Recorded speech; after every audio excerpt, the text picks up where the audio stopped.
C'est la deuxième fois que le prince Albert se rend en visite officielle à Dolce Acqua, un bourg médiéval d'un peu plus de 2000 habitants, situé dans la province d'Imperia, à une quarantaine de kilomètres de Monaco. Un village dont la partie la plus ancienne est dominée par le château des Doria et dont la partie la plus moderne, le Borgo, s'allonge sur la rive opposée. Ce jour-là, Dolce Acqua a mis les petits plats dans les grands, des drapeaux aux couleurs de l'Italie et de la principauté ont été hissés un peu partout dans le petit village. C'est un grand honneur pour moi de recevoir pour la deuxième fois le prince Albert II à Dolce Acqua. Pour nous qui sommes un petit village, c'est bien sûr un moment historique très important.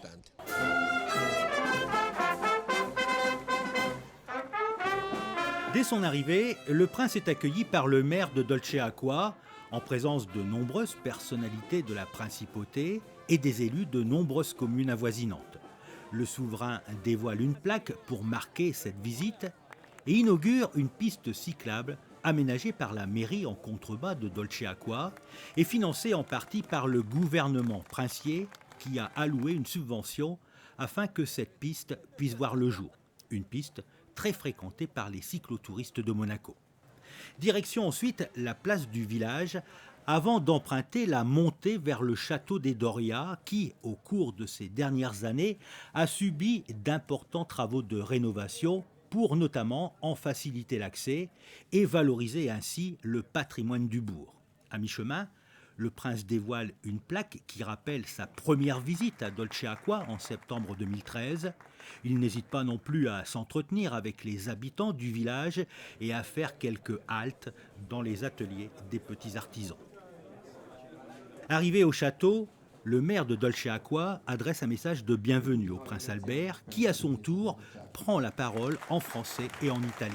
Je vous remercie infiniment, monsieur le maire, de l'accueil si chaleureux qui m'a été une nouvelle fois réservé par votre belle commune de Dolce. J'ai accepté, vous le savez, bien volontiers, à la suite de ma première visite officielle, ici, le 17 septembre 2013, de me montrer attentif aux différents projets portés par votre mairie qui pourraient avoir un lien avec la principauté. Le château des Doria accueillera prochainement un musée interactif sur les familles Doria et Grimaldi, une façon de rappeler qu'il existe des liens très forts et très anciens entre Dolce Acqua et Monaco.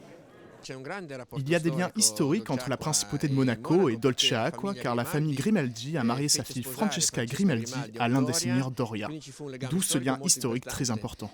Dommage qu'à la mort de Francesca Grimaldi, le fils Doria se rendit au château pour tuer son oncle. À partir de là, les luttes et querelles familiales continuèrent.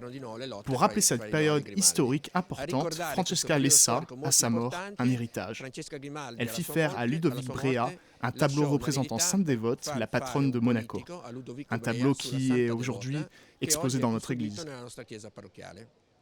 La visite se termine par le traditionnel échange de cadeaux. Le prince se voit remettre des bouteilles de vin des coteaux de Dolce Acqua, un panier de produits locaux et un tableau réalisé avec des sacs plastiques par Sylvain Prezosia, un artiste qui possède un atelier à Èze et à Dolce Acqua.